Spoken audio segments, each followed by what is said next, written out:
Hello again. In this video, I'd like to give an overview of the mutations causing early onset familial Alzheimer's disease. So these are dominant mutations, meaning that you only need one copy of the two copies of a gene in your cell to be mutated to cause the disease. And we can see that they are inherited in families and will cause Alzheimer's disease almost with certainty if they are inherited. So just remembering what we mean by mutation, this is a change in the genetic information in your cells, in the DNA, and it can be caused by a number of different things. It can be caused by gamma or X radiation damaging the DNA. Your DNA can also be damaged by ultraviolet light.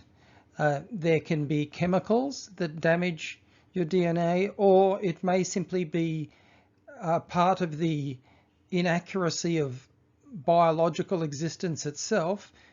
That is to say that biological processes are never perfect, and so during the process of replicating your DNA, it's also possible that errors are introduced. And those changes in your DNA may be as small as a change in a single base pair in your DNA double helix, or you may have larger scale damage where a number of bases are deleted, or even sometimes new bases inserted, or you can have whole regions, whole genes deleted, and sometimes even entire genes duplicated. Anything that's a change in the DNA sequence or the DNA content of a cell is regarded as a mutation. There are three genes that are currently regarded as being familial Alzheimer's disease genes. These are genes where mutation in only one of the two copies of the gene present in your cells can actually cause the disease. So these are regarded as dominant mutations. So the first gene is APP, which is the symbol for the amyloid beta A4 precursor protein gene. Then we have presenilin 1 or PSEN1, and we have presenilin 2, PSEN2. These later two genes have similar names because actually they also do have similar biological structures, and that's something that we'll talk about in more detail once we've set the overall scene as far as understanding these familial Alzheimer's disease genes.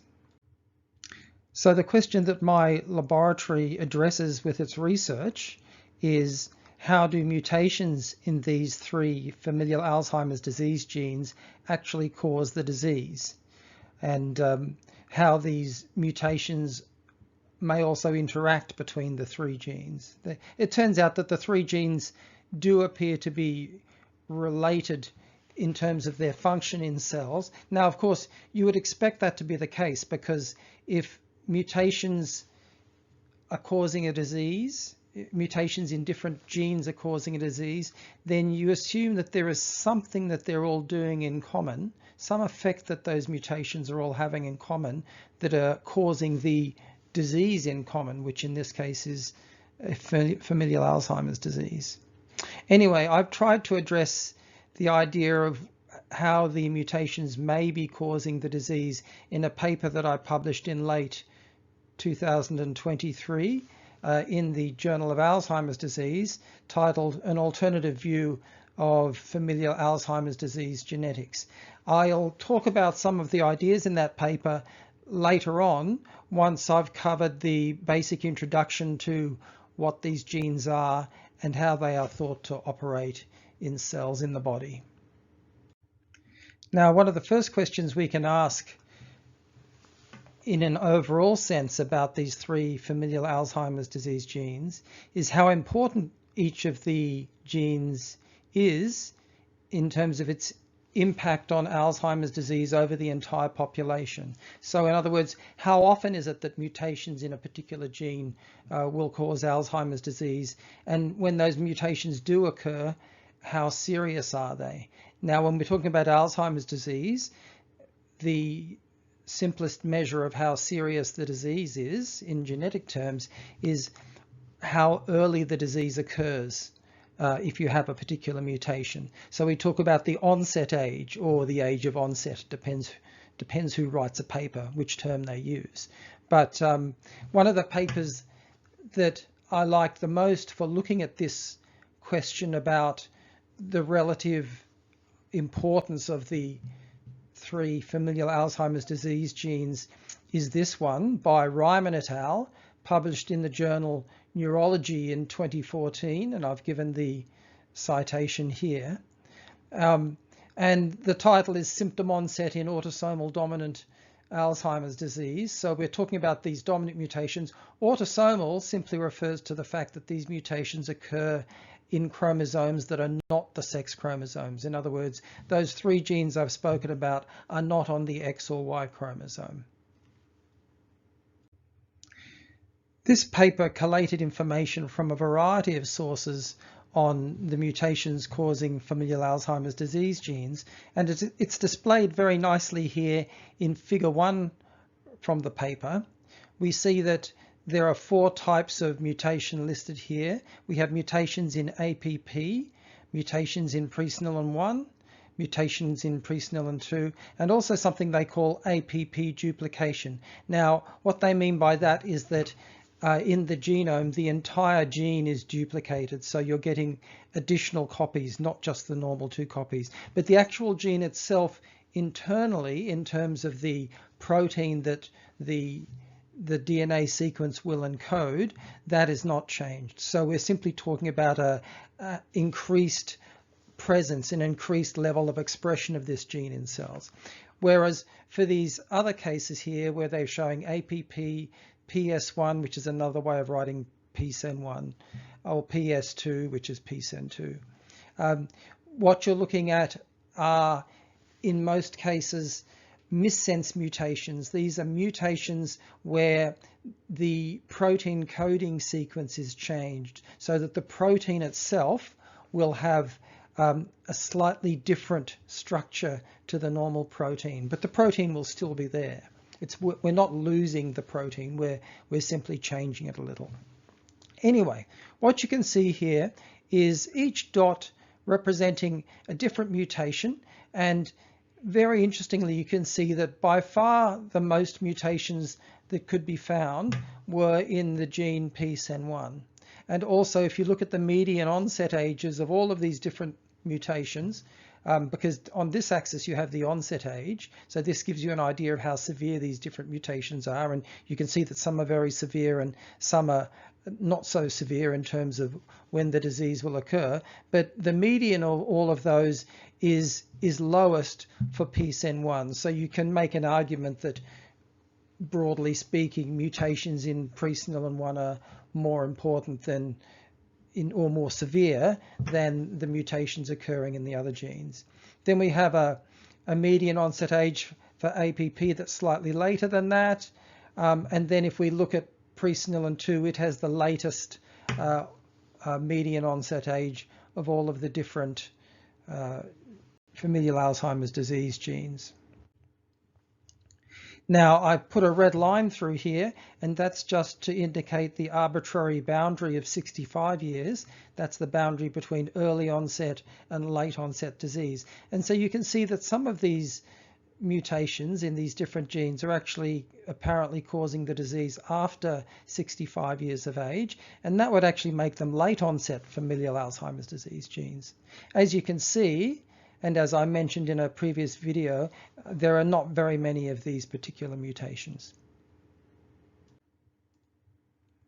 This figure showing collated information would appear to suggest that the majority of mutations causing familial Alzheimer's disease are in the gene presenilin 1.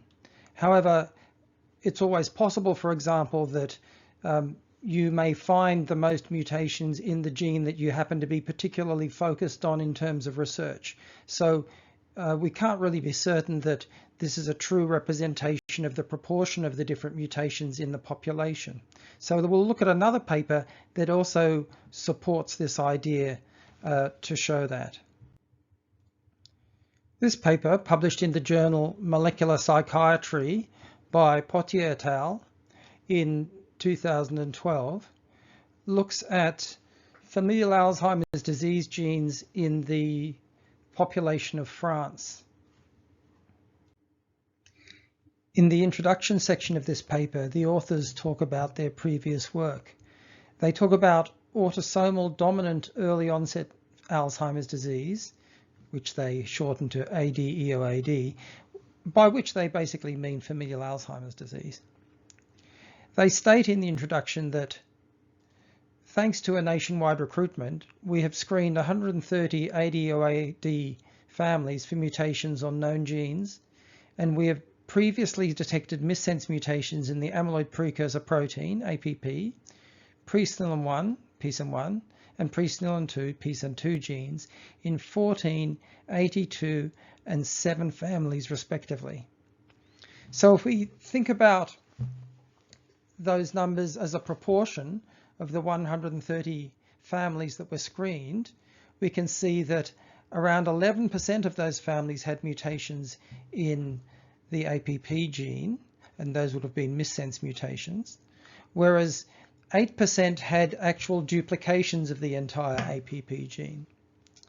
But a very large 63%, which is almost 2/3 of all of the families, had mutations in the gene presenilin-1, while only about 5% had mutations in the gene presenilin-2.